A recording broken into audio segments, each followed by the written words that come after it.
If you want your triceps to grow, you need to add in these 4 critical points into your programming.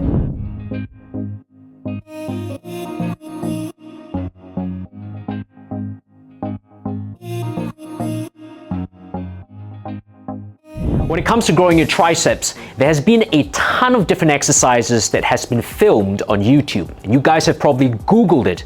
Exercises teaching you to target your medial head, your lateral head, your short head, and so forth. However, a lot of the times, despite you looking at these exercises and trying them out, your triceps are still not getting the growth that you expect. One of the reasons why is probably because you are not programming correctly for triceps growth. So today's video, we're not going to be looking at exercises, but we're going to be looking at how you should be programming for triceps itself. I'm going to talk about 4 important points you need to remember next time you train those triceps so you can maximize that growth and ensure that you are getting the gains that you're aiming for. The first point that I want to emphasize is about range of movement. Now, even though I say range of movement, a lot of you would probably go, yeah, I completely understand that. It's probably what I do. But when you actually watch your footage of yourself performing a tricep exercise, you will realize that a lot of the times you may not actually be performing a full range of movement. In fact, a lot of us, when we do tricep movements, tend to get our body involved in it. So we use a lot of momentum in pressing the weight down, especially when the weight is too heavy, or we lack a particular range of movement when it comes to a tricep extension movement. Now, as an example, you'll be able to see me here performing a tricep extension. To yourself, perhaps, you might look at that and go, that looks pretty good. And yet, when I'm doing it, I am not actually performing a tricep extension with a full range of movement. In the second example right here, you see me now performing a tricep extension with a full range of movement, which means to me, this allows my forearm to come as high as possible. So my biceps would actually clamp my forearms without losing tension at the top position. So maximal stretch of my triceps, and then when I bring it down, it's maximally contracting my triceps so that I can maintain that there is a full range of movement in every single rep. What's the purpose of that? The bigger the range of movements, the more muscle fibers I will be recruiting per rep itself. Now, when you're training your triceps, you want to be able to aim for the most bang for buck of muscle recruitment. That way, your triceps can grow. That way, you're going to get the girth and the size of an increase in those arms. Point number 2 is the choice of pre-exhaustion or post-exhaustion sets. What am I talking about? A pre-exhaustion or a post-exhaustion set is like a superset. It's basically combining 2 exercises to focus on a particular muscle group. Let's say you're the sort of person that goes to the gym and you start off by doing a press movement. Over a period of time, you may be the person that will have a really well-developed chest but underdeveloped triceps. Now, one of the reasons why is because you perhaps have a better mind-muscle connection with your chest muscles itself. And that's why you're generating all that concentration and all that force on creating a better chest. And even though your triceps are involved in a pressing movement, they don't get as much of the attention or that connection as you hoped for. As a result of that, you don't grow your triceps. So what do? You use either a pre-exhaustion or a post-exhaustion technique to grow your tricep. And this is how it works. With a pre-exhaustion technique, you choose an isolated movement, an isolation movement that focuses on your triceps itself, like a standing cable tricep extension. This is what I'm performing in the example down here. Once I exhaust my triceps out, I then move on to a close grip bench press. Again, a close grip bench press is targeted to burn my triceps out, but at the same time, it will also get my chest muscles involved.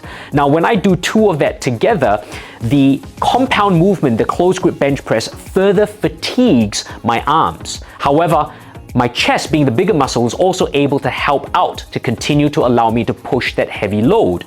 So I can continue to fatigue my triceps out with a pre-exhaustion technique.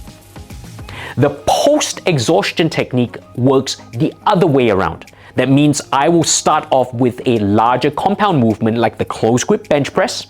And once I've exhausted my triceps or my chest in a close grip bench press, I can then move on to a tricep extension to further exhaust my triceps. So the question here is, with the choice of a pre-exhaustion or a post-exhaustion technique, which is more conducive for tricep growth?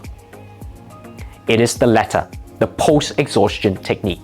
So if you're the person that has used a pre-exhaustion technique, this technique is great to encourage a better mind-muscle connection to your triceps, so you will feel your triceps more. But when it actually comes to lifting a heavy load, your triceps, being the smaller muscle group, will fatigue out fast. As a result of that, you will not be able to close grip bench press a significant amount of weight, nor for many reps. Whereas if you chose the compound movement first, which is the close grip bench press, now you'll be able to maximize the recruitment of both your chest and your triceps.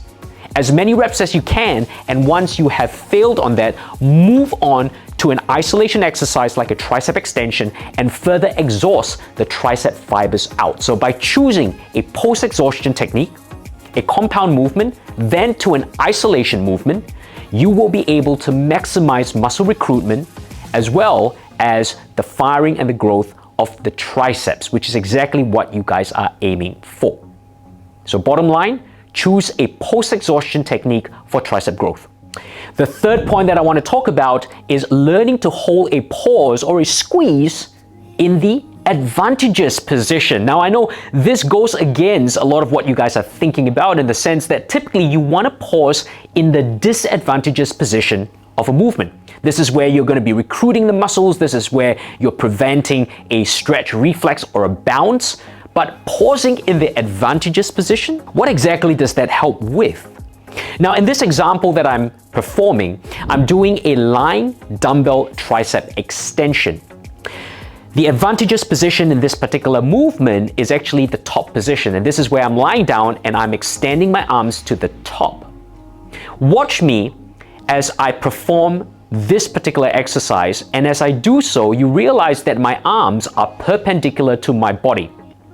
When I pause in the top position at the advantageous position, I'm actually taking a rest. I deload the stress and the tension on my muscles because at the top position, the dumbbells are perpendicular to my body, and essentially I lose that muscular tension. So I'm resting. A lot of you do that with a tricep extension. Now, what I'm saying with this particular point is I do want you to hold the squeeze, the contraction in that top position, the advantageous position. But this is provided you can keep tension. So holding a pause in the advantageous position is great, providing you guys can keep the tension. So how do I create tension in this exercise? In the second example down here, I move my elbows further back towards my head. Now, why do I do this? Because you would see that as I extend my arms out maximally and squeeze my triceps, my dumbbells are not perpendicular to my body. It is actually being continually pulled down by gravity because of the angle of my elbows, which is further back. As a result of that, I can maintain constant tension at the top position or the advantageous position, hold a real squeeze, and then let the dumbbell down again through its full range of movement. So by changing the angle of my elbow or my shoulder itself, I can create tension in the advantageous position by holding a squeeze there, and this is definitely going to give you the edge that you're looking for with tricep training, because what you want to do is get blood flow into the triceps, maintain that you get a great pump out of it, and when you do get the pump based on tension, there is going to be that effect of hypertrophy. That's what you guys are aiming for. And the last point, point number 4, has to do more with the choice of exercises and the order of these particular exercises within your triceps program itself. Exercises shouldn't be chosen for the sake of choosing exercises. It's not just for variety, even though variety is important. There needs to be a methodology of how you're training your triceps. There needs to be a smart order in how you're recruiting those muscle fibers. And this is how I do it. When it comes to putting an order for exercises, the first tricep movement that I would choose is actually the triceps dip. And one of the reasons why I choose that is because the dip to me is the most complex as well as the most difficult triceps movement that you can choose in your array of triceps exercises. The strength of the tricep actually depends on the stability of your shoulders. As you can see, if my shoulders are pulled backwards, like in a dip position, you would see that this is where my shoulders are probably not the strongest. As a result of that, my triceps, being a muscle that is dependent on shoulder strength, will not be able to exert as much force as I wanted as compared to, for example, if my triceps were doing a front tricep extension. This is where my shoulders are more stable and my triceps will be able to exert a lot more force. So I choose the dip because of the lack of shoulder stability, and it is also a very difficult exercise. The first exercise in any program should be the most difficult and challenging movement. This is because I can generate a lot more of my energy, my strength, and my focus on performing that exercise correctly. And if I were to perform the dip at the end of my movement, I will not be able to lift a significant amount of weight, as well as have the probability of probably injuring myself. So the dip is number one in my exercise selection. The second exercise that I would choose in my tricep specific programming is actually an overhead movement. So in this example, you see me performing an overhead tricep extension from a low cable. By raising my elbows above 90 degrees, so anything from 90 to 180 degrees, I'm actually more effective in recruiting the medial and the lateral heads of my triceps. Not only that, when I raise my shoulders above 90 degrees, this is also a weaker and less stable position for my shoulders. Now, as before, I've chosen an exercise that is difficult like the dips because of the instability of my shoulders. In this movement of the overhead tricep extensions, my shoulders are also not as stable. As a result of that, I want to be able to give it more focus so that I can generate more strength in performing the exercise correctly. So the second exercise that I would choose is the overhead tricep extension. The third exercise I will put in then follows with the most simple exercise in the tricep movements, which really is a side tricep extension or a tricep press. So anything from 0 degrees to 90 degrees will be effective in recruiting the long head of my triceps. But not only that, it is also a lot more stable. So when the shoulders are stable, you'll be able to generate a lot more force in a tricep extension movement. So I could choose a movement that allows my shoulders to be tucked in by my side or raised slightly forward, anything between 0 and 90 degrees. That would be my third exercise. And to finish off as a bonus, if you are an intermediate or advanced trainee, you could throw in a movement like a close grip bench press, a compound movement. A compound movement will maintain that you can use a larger muscle like your chest, for example, to help move the load, but also completely and utterly fatigue whatever fibers you have left that is unfatigued on your tricep itself. So really is to push your triceps to maximum muscle failure by adding in a compound movement. You got to ensure though that the weight that is chosen does not compromise your form, because this defeats the purpose of adding in such a movement at the end of your workout. So rather than just using a whole bunch of different exercises for your triceps, learn to focus on the basics, but be smart in how you program it. In this video, we talked about 4 points that we need to focus on. The first point is working through a full range of movement. That's extremely important to maximize muscle recruitment. The second point is to use a post-fatigue over a pre-fatigue technique if you really want to maximize tricep recruitment.